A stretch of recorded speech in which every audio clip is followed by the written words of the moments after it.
Hi, I'm Emma, and welcome to the first episode of the Worsted Willow Podcast.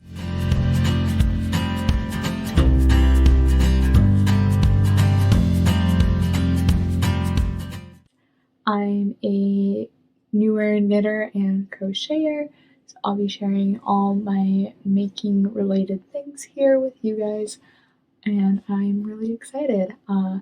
You can find me on both Instagram and Ravelry at Worsted Willow. I'm not super up to date with those at this point, but it's definitely a goal of mine to stay more on top of my projects, add more notes, take more pictures. I love having that sort of photo album to go back to and look at all my old projects, so it's definitely a goal of mine to get that started and more consistent. So I guess to introduce myself to start off, I'm 25 and I live in the Midwest with my fiance and our two cats, Maple and Willow. Willow is obviously where the name of this podcast comes from. She was the first cat I had, and one day I was messing around with if I were to design or do anything with my knitting, what would my name be and what would my Instagram be? And I just really like the Worsted Willow alliteration, and that I got to use my cat's name in it because I love her so much. So that's kind of where the name originated. I'll try to add a photo of my cats on the screen, but this is my first time doing any video editing, so we'll see how that goes. I started crocheting last year in August, so a little over a year ago now. I asked my fiance to get me a set of crochet hooks for my birthday. It was kind of on a whim. I had been seeing some more crochet pieces on TikTok, and I was at home all day, so I started watching some YouTube videos on crocheting and knitting. And I was like, you know what, I think I can do that, and I really want to try it out. It looks like such a fun hobby, and I love the idea of being able to produce something with my craft. I did a lot of art in high school, so I kind of had that creative background and everything, and wanted some other way to express it since I haven't been able to keep up with art as much outside of a classroom setting. So that's sort of where my origination into crafting was. And then a little bit after that, pretty much exactly a year ago now, I started knitting. I especially loved watching Teal Yarn Crafts she got me into crochet and Tunisian crochet. She was one of the very first YouTubers I started watching, and then a little bit after that I started watching Knitty Natty as well. I had no intention of starting knitting. I was really happy with crochet, loved what I was able to make with it, but then she started promoting her Sockmas make-along, and she was showing all her socks she had made, and I was like, well, one thing I really knitted way more than crocheted is socks. I just didn't like how thick the fabric was for socks and how they looked. I really just loved how beautiful and smooth the nice knitted socks looked. So I was like, I'm gonna learn how to knit so I can knit socks and join this Sockmas knit along, which I was able to do, and that was one of my first 2 projects I knitted. I started learning in October. I knit a hat and then knit a pair of socks. So pretty much exactly a year ago that I started knitting, which is crazy. It feels both shorter and longer than that. I can't believe it's only been a year. Knitting's become such a big part of my life at this point that I can't really imagine not knitting. But also, I still have so much to learn, and I'm so excited for all the future projects I get to make, and it's exciting that it's only been a year in that regard. But yeah, so the idea of starting a podcast really spawned from a few different things, but the main one was I don't really have a knitting community where I'm currently at. I talk my fiance's ear off and all my other friends' ears off about knitting, but they're not knitters themselves, so a lot of it either goes over their head or they get kind of annoyed, okay, we've heard enough about your knitting.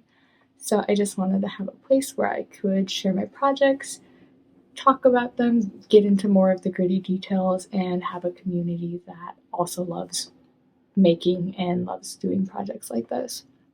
So that was pretty much my main reason. I also love to watch other people's podcasts while I'm knitting, and I know there's a lot of great podcasters out there, but I felt like there's always room for one more. I'm always searching for new podcasters. I just love getting to see what everyone else is making and feeling a part of like the larger knitting community as a whole, even when I'm just sitting on my couch making myself something. So love cozying up with a cup of coffee in the morning and throwing on a nice little podcast, and wanted to just expand that community and access to other people's projects as well. And then I also just wanted to provide encouragement and tips to newer knitters, especially.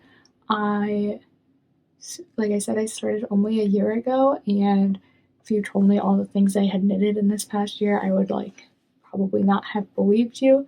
So I just want to provide that inspiration to anyone looking to get into the craft, to be like, I was new, I picked up the skills and learned from YouTube, and as long as you practice and have confidence in yourself, it's something you can do too. So giving that encouragement, and also potentially doing some more little tutorials or tip videos in the future to help make learning how to knit or crochet a little bit easier. But yeah, so those are the main reasons I want to start a podcast. I'm sure there's others. Oh, one other one was wanting to stay more on top of my projects, like I mentioned earlier. So I just feel like doing a podcast is going to give me a little bit more accountability and give me more reason to update my Ravelry, post on Instagram, things like that, so that I can help other people wanting to make the projects, and also have that sort of digital journal to go back to for myself, to look at projects in the future and to see that record of what I've done and how far I've come in my making journey. Yeah, so that's the reasons I want to make a podcast. I will follow the general format I've seen most people follow for their podcast. So first going through FOs, whips, acquisitions, and then any other non-knitting related life things that I have to talk about. So the first thing to start off with is what I'm wearing, which is also my first FO. And this is the Lume Pullover by Sari Nordlund. I'm not sure if I'm saying the name of the sweater properly. I'm pretty sure the first person I saw it knit was Natty, and she called it the Lume Pullover. I've also seen some people pronounce it like Lume, so not sure the exact pronunciation of it, but either way, it's gorgeous, and I love it, and it's so cozy. So this is my first FO. I knit it in an insanely short amount of time. Definitely was not a healthy amount of time. I recommend taking more breaks and doing more stretches and everything than I did. But I started it on a Friday. I cozied up on my couch, knit through the weekend, and finished it on a Tuesday evening, Wednesday afternoon, something like that. So I knit it very, very quickly. It was so fun to knit. I absolutely love color work, and I'm always like, okay, I'll just do one more row, make it a little bit further in the pattern, and that one row turns into trying to finish the entire chart. So luckily the chart was split up a bit, so I wasn't doing the entire color work in one chunk, but definitely was super motivating and wanting to get through it very quickly. It was also one of my first worsted weight sweaters, so that made it feel so much quicker to knit up. I have done 2 other tops. I did one in fingering weight. It was Moon of My Life sweater. And I did one in DK weight, or sport weight. I can't remember which one it is at this point. But that was the Wild Mint Tee by Drops Designs. So those were both a little bit more time consuming, a little bit finer gauge. So jumping from those into a worsted weight felt like I was breezing through the sweater. It was insane how quickly it knit up. yeah, it's so cozy. I've pretty much worn it for the week straight. It also helps that the temperature dropped, so I had a lot of motivation to finish it because I don't have a ton of cozy sweaters. I hadn't knit myself any sweaters. Both of the other shirts I had knit were both short sleeves, so I didn't have any long sleeve sweaters I knit for myself, so I just really wanted to wear one and like go apple picking or like to a pumpkin patch in it. That was my ultimate goal and my motivation for finishing it so quickly. It's knit up in Big Twist Spice, which is a Joann's yarn. It is 100% acrylic, but it has kind of this, like, you can kind of see it. It's got like a halo, almost like mohair. And yeah, I don't think they're making it anymore, but I believe it was, I saw Hobby Yarn had a Better Days. It was either Hobby or We Crochet had a yarn base called Better Days that was also 100% acrylic and looked like it had that same sort of halo look to it. So if you're looking for a substitute, that would be a good one. And then the colors are titanium for the gray and golden yellow for the rest of it. I actually got this yarn pretty much right after I started learning how to crochet last year. I took Joann's trips almost every week because I was so excited getting into the craft. And one day I saw this yarn and was like, I love those colors together. I'll get, one for the main sweater body and one for the contrast color. The balls of yarn recommended 4 balls for a sweater, so I grabbed that much. Realized when I got home that crochet took a lot more yarn than knit did, so I didn't quite have enough to make any of the crochet patterns I was looking at. So it kind of just sat on my shelf. And then this year, after, having so many more new skills, I finally sat down and chose a pattern and knit this up. And I couldn't be happier with it. So that's my first FO. And I am sweating a little bit in it right now. Our heat was broken and it just got fixed today. So I'm not quite used to it being so warm in here. And the sweater is definitely not helping that. But I will persevere. The second FO I don't have with me because my fiance is currently wearing it, but that is the single malt sweater by Maxim. I'll add a picture in here. I did put it on my Instagram recently, and that was such a fun pattern to knit up as well. It was also worsted weight. I did start that one probably a month and a half ago. So I did start it before I knit this one, so I kind of already knew how worsted weight worked up so quickly, but I always find that when I knit things for my fiance in a yarn weight above what I normally knit for myself, it ends up taking about the same time as something for myself in the higher yarn weight because there's so many more stitches with it being a bigger size. So it was worsted weight, but it took probably about the same amount of time as my DK weight shirt just because it's a much bigger sweater than what I would make for myself. But he loves it. As soon as I saw it, I knew I had to make it. So it's called a single malt sweater. My fiance loves whiskey. We have a big whiskey collection. And the photo is Maxim in the sweater holding a glass of scotch. And as soon as I saw that, I was like, I could immediately see my fiance in the sweater holding scotch. And the first day he wore it, he did have a glass of scotch with it. Basically recreated the photo, and it was really funny. But he loves it. I knit it up in Patton's Classic Wool Worsted. So it's 100% wool. It's a little scratchy since it's not like super merino. It's not treated in any way.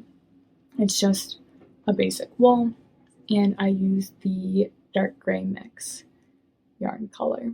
So that's the single malt. I did really enjoy knitting it. The texture came out great. I had a slight mishap with blocking. I was trying to get it to dry quicker, so I was like, I'll hang it over a chair so that it can get some like airflow. It ended up stretching out the body a little bit, so I had to finish it in the dryer, checking it very frequently to make sure it didn't just shrink just a little bit, but not too much that it was too small. So that was my slight blocking mishap, but it ended up being fine. it did shrink a little bit, shrunk the perfect amount, and now it fits great. So, also one other point with both of those, both the Lume and the single malt, I did not gauge swatch. I find that my gauge, I have gauge swatched for previous projects, and I find that my gauge tends to be very, very similar to patterns. It tends to be a pretty average gauge. I don't lean looser or tighter. And also, since they were both top-down sweaters, I was able to really easily try them on as I was going.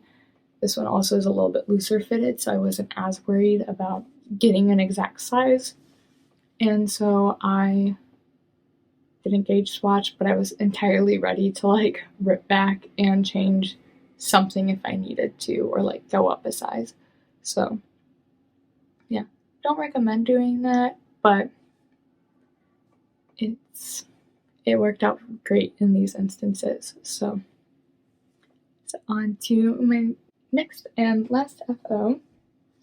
I have a pair of socks. So these are my perfect fit socks. I knit these for myself. I've also knit the perfect fit sock formula for both my sister and my fiance. So I've used it for a few people. This is the second pair I've knit for myself. I took Knitty Natty's perfect fit sock course in May and April. So these are them. This is knit up in Wonderland yarns, Mary Ann base. It's a 8515 merino nylon sock weight, and it is called the Funfetti sock kit. So it's like a funfetti cake, and then a really pretty teal contrast that it came with. Hi, Maple. The cat's right here. She was sleeping on the chair, and she decided to wake up. Yeah, it was dyed for local yarn store day, and I got it at a yarn store near my parents' house where I grew up. So yeah, I haven't actually worn them yet. I was trying them on as I was making them, and they were fitting really well. And the only area that I had any issue with was the cuff is a little bit tight because of the way the formula works. It wasn't like overly tight, but it was a little difficult to get on and off the heel. So I'm hoping it'll stretch out just a tad with blocking, and it'll fit really well now. It also uses the fish lips kiss heel, which is my new favorite heel since taking the course. It's actually one of the main reasons I decided to take the course. I had heard Knitty Natty talk about the fish lips kiss heel, so I had bought the pattern, and I could not understand it. I just had no concept of what I needed to do for the heel. So Maple, stop eating things off the ground. So when I saw that she was offering the course, I was taking a look at it and saw that she did do tutorials on the fish lips kiss heel in it.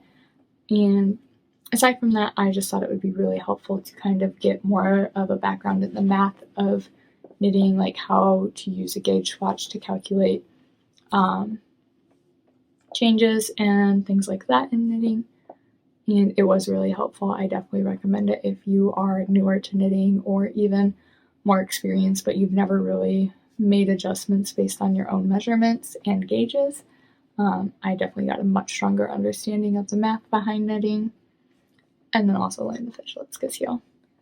The first time I knit a heel, I did do an afterthought heel.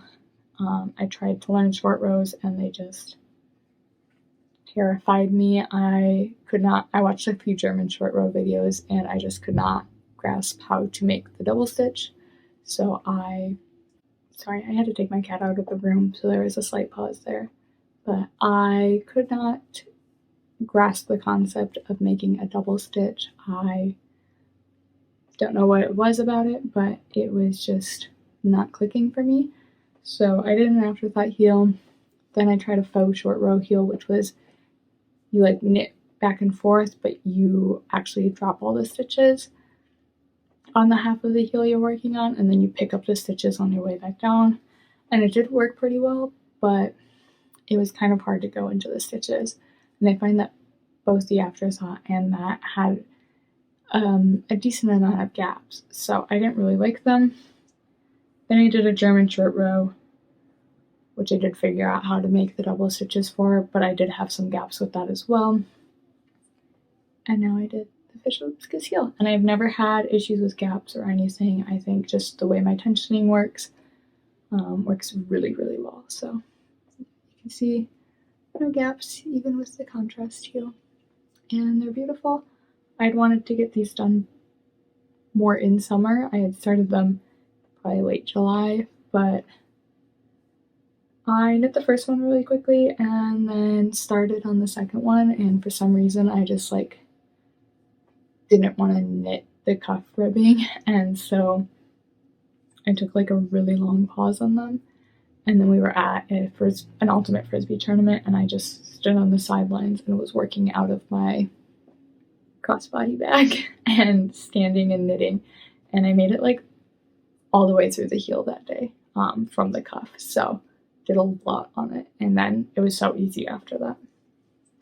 Yeah, so that's my last FO. The other one is hanging up, and they're dry. I just wanted to show them off before I wore them. So now on to my whips. I have 3 whips I'm currently working on.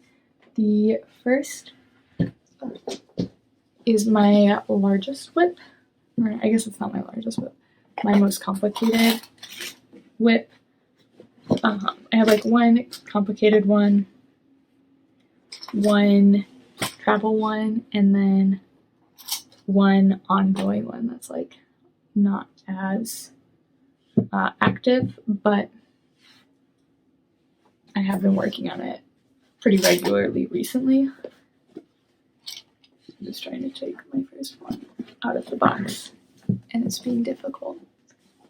You'll see that in the next section. So my first whip is the Lunati by Charissa Lam. The H is throwing me off. Yeah, so this is where it's at right now. I just finished the yoke. I did my last round of increases into sleeve splitting and the short rows. So I'm now just basically working in pattern as I go. There's a bit of shaping on the body, doing some decreases by the sleeves, but I'm pretty much just in pattern and then doing the sleeves. So yeah, I'm really excited. All the difficult stuff is done, and it looks so good right now. I haven't tried it on yet since splitting for the sleeves. I was waiting till it was a little bit more sturdy, and I had the shaping and a little bit more done on that to see how it was fitting in the chest. But yeah, when I was trying on the yoke, it seemed like it would fit really well. It's a little bit difficult to tell with the ribbing since it cinches in a little bit more. But I was kind of in between making the size 2 and the size 3. But I decided to make the size 3 because the size 2, the number of stitches you cast on wasn't fitting on my needle super well, so those extra few stitches in the size up was helping. But I wonder, because you're supposed to have 0 to 2 inches of negative ease, I wonder if the size 2 would have been slightly better. We'll see. Yeah, I love the pattern so far. It's exactly my style. I saw it on Instagram, immediately saved it, immediately went to Ravelry, added it to my queue, and it was I'm making that. So I am using Loops and Threads, which is Michael's brand of yarn, in their wool-like, which is a fingering weight. It is 85% acrylic, 15% nylon. It was another one I got really early on in knitting. I got a few of them because they were $2 a ball, and I thought I could use them for contrast heels and toes. I probably wouldn't actually do that just because I've learned a lot more about fiber makeup and things like that, so it would just be a little bit weird having an actual 75-25 sock into like an 85-15 acrylic heel and toe. But I have quite a few colors of this, and so if I like the pattern, I might make a few different ones of them.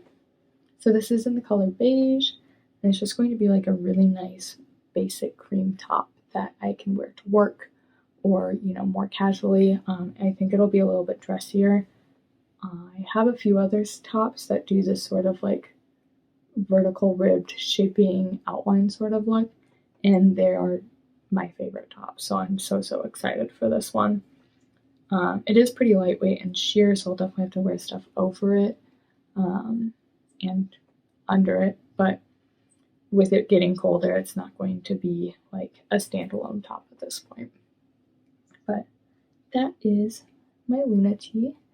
Very happy with how it's turning out, and you'll definitely get lots of updates for it on my Instagram. I've been posting mostly on my story, but now that I'm kind of caught up on posting FOs, I'll probably be posting more progress updates of this.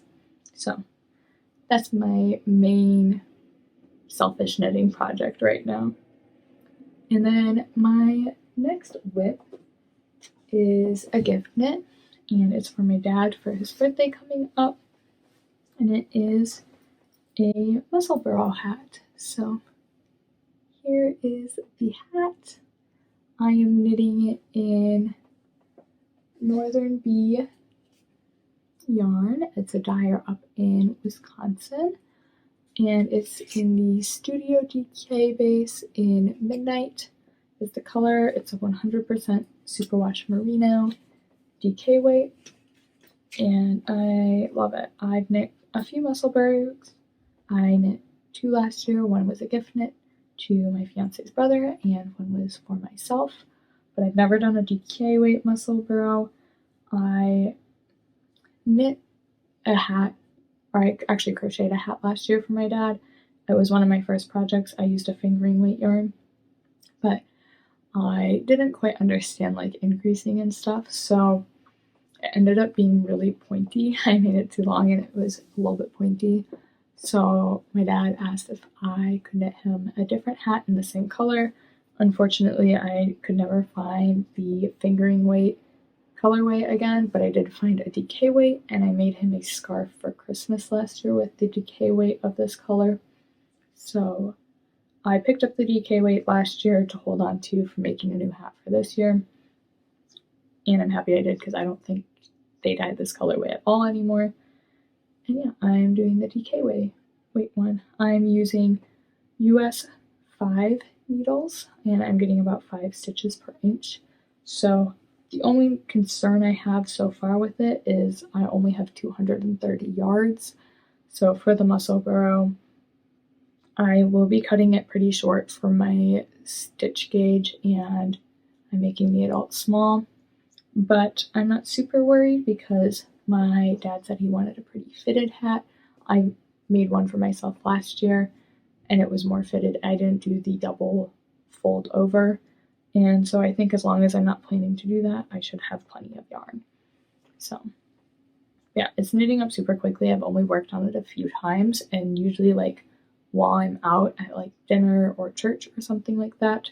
So the fact that I'm already like, it looks like halfway done and I've like barely worked on it. So this is definitely going super quickly, and we have some travel this weekend, so I will likely get it done while we're in the car this weekend. Yeah, so that's my second whip. And my last project is definitely more of like a continuous project. I started it in February and have been working on it, and that is my temperature blanket. So it's really hard to hold up and show off, but so my temperature blanket, I am following Teal Yarn Craft's 2019 temperature blanket. So it's panels of Tunisian simple stitch that are joined as you go. This is kind of like what my current panel looks like. and I've just been trying to like weave in ends as I go and everything like that too. But I'm doing it in monochromatic blue, so the darker blacks, grays, and navies are the cooler colors, and then moving into the teals is the warmer colors. So I really like it. Blue is me and my fiance's favorite colors, so this will be such a nice cozy blanket for us when I wrap up with it towards the end of this year. Actually, it'll be like early next year probably. But I'm using Caron Simply Soft yarn, and I'll have all the yarn colors I'm using in the Ravelry page. There's like 10 of them, so I'm not going to go through all of them individually here. But I'm a little over a panel behind right now. Part of why I worked on it so much was I was getting to be about 2 panels behind, and that was stressing me out. So I sat down and worked on it for a couple weeks and got myself to 1 panel behind, and that's kind of my goal going forward, is to be no more than 1 panel behind. So that's where that project's at, and that's my last whip for now. I have a few others in hibernation, but I'll show them once I'm starting to actively work on them again. They're pretty much all blankets. I was really enjoying blankets, and then it started to be 90 degrees outside, and I just could not work on blankets for the entire summer. It was just too much to have on my lap, and I was not having fun with them. So they all went into hibernation for the summer until recently when I pulled the temperature blanket back out again. So moving on to acquisitions. My first acquisition is some yarn that I'm really excited about. As I mentioned, I started knitting right around late September, early October last year, and I was watching Knitty and Natty at the time, and one of the things I thought was the coolest thing ever was the Stephen West Mystery Knit Along.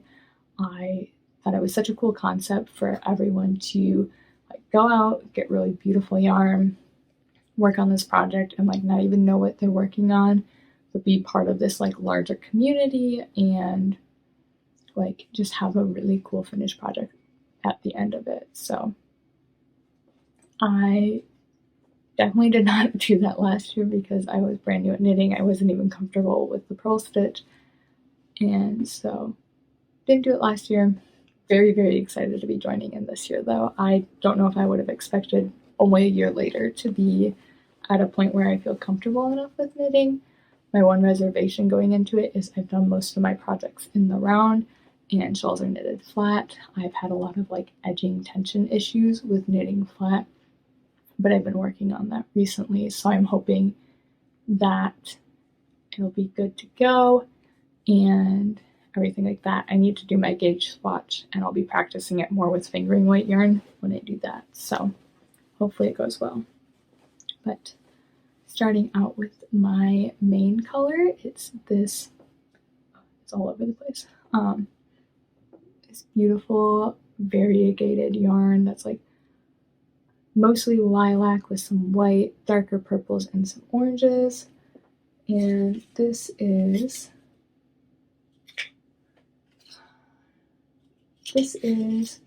Less Traveled Yarn. It's a dyer out of Arizona, and she is one of my favorite dyers ever. I've knit so many projects with her stuff. And it is in her 757 sock base in the color Winslow, and it's beautiful. It just gives me so many fall vibes, so I'm very excited about that. And then for my contrast color, it's this dark purple, so it perfectly pulls and balances out the lighter colors in this one and pulls those slightly darker ones, and I think it'll give really, really good contrast.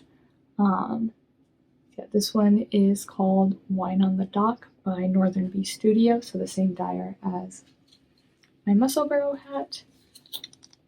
Northern Bee out of Wisconsin. It's the Sturdy Sock 80/20 in Wine on the Dock, and it looks exactly like a glass of red wine. It's looking a little more purpley, I think, but It looks just like red wine. And then the last color, my accent color, is too many things of yarn in here.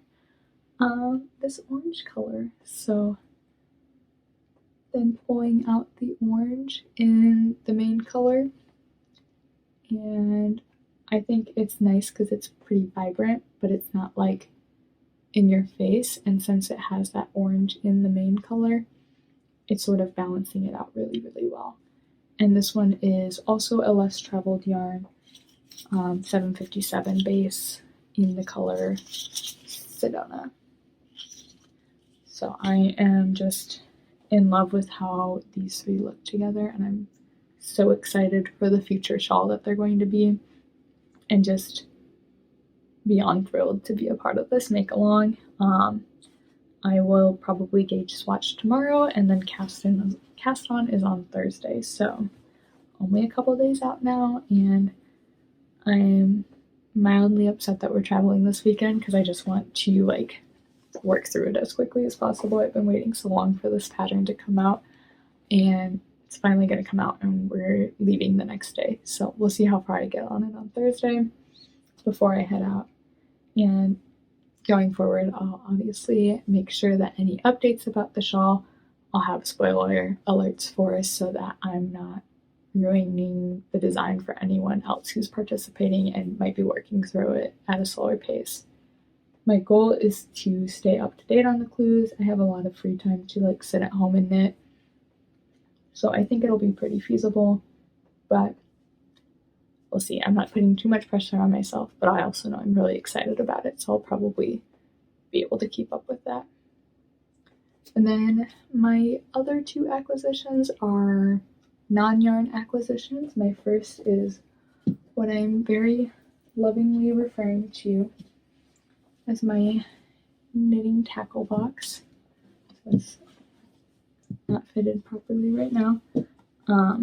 I had my Lunati in it, and that's what I was struggling to get it out of.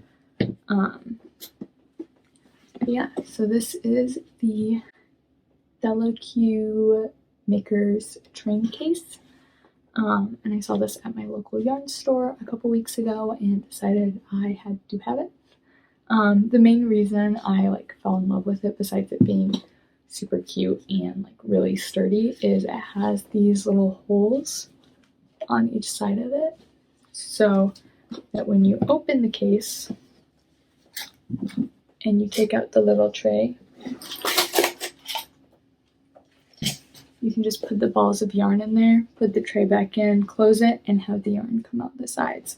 And then if you're working in color work, you can have, or two different projects, you can have two different yarns coming out, and the yarn stays in place. Basically like a little traveling yarn bowl. I play a lot of board games, and I knit on my couch, and I have cats, so not having the yarn like run away from me is really, really great.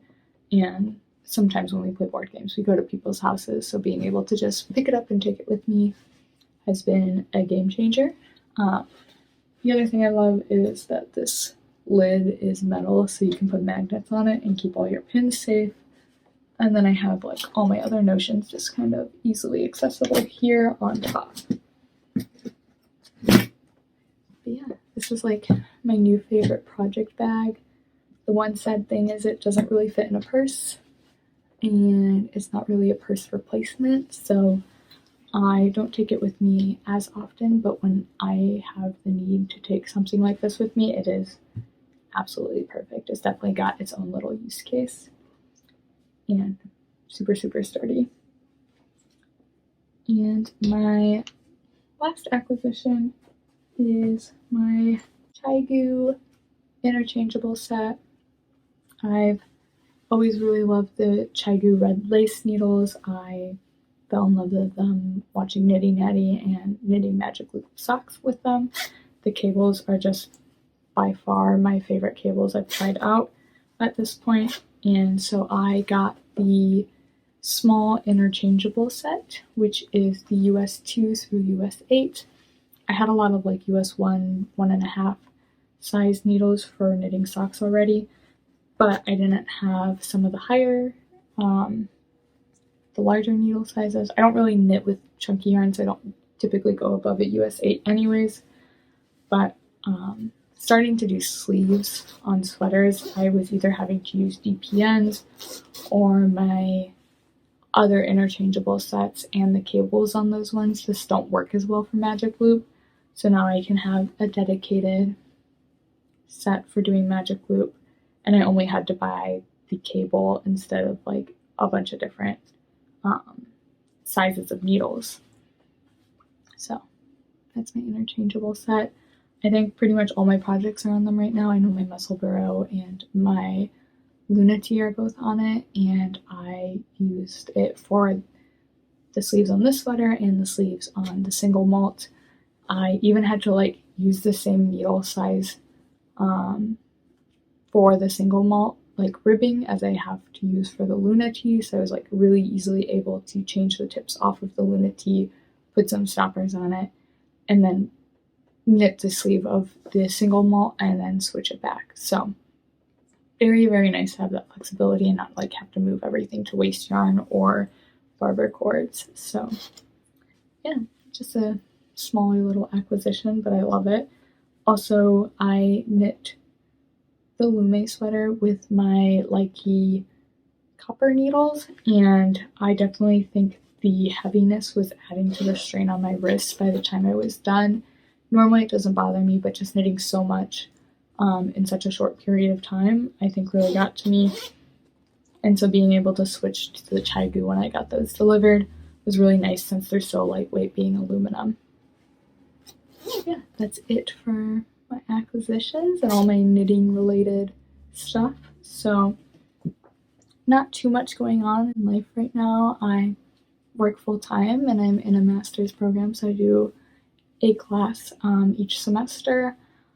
So that takes up a lot of my time while I'm in class. And yeah, like I said last week, and I just sat on my couch and knitted, and it was wonderful. I needed a break from all the craziness over the summer. And this weekend we're traveling. We're going up to visit some friends for their wedding. It'll be one of the first weddings we're going to that's not like family or family friend. So that'll be really exciting to get to have some college friends and hang out with them and see them get married. Outside of that, I've been watching a lot of TV. I've been rewatching through Bridgerton. I think this is my third or fourth time watching through it. I love Bridgerton. I also have been trying to read through the audiobooks, but I've kind of taken a break on that. I'm working through Colin and Penelope's story. I really want to finish it before season 3 comes out, so I need to get back on that, but I wanted something more visual, so I just restarted the show. And then I also watched the first couple episodes of Rings of Power. My fiance is a really big Lord of the Rings fan, but I'm not, so I've compromised and watched Rings of Power because it's a little bit more fast-paced and has more female characters in major roles in it, which has been much more enjoyable for me to watch than the original Lord of the Rings. I do really like fantasy, just for some reason Lord of the Rings has never quite stuck for me, so yeah, that's been most of what's going on in my life. Going forward with the podcast, my goal is to try to record weekly, but it may end up being bi-weekly just depending on how much time and energy it takes out. I'll try to keep you guys updated on that. But yeah, if you enjoyed the video, please like it, and if you want to get notifications for the next video, subscribe. Again, you can follow me on Instagram and Ravelry at Worsted Willow, but thank you for watching, and I hope you enjoyed. See you next time.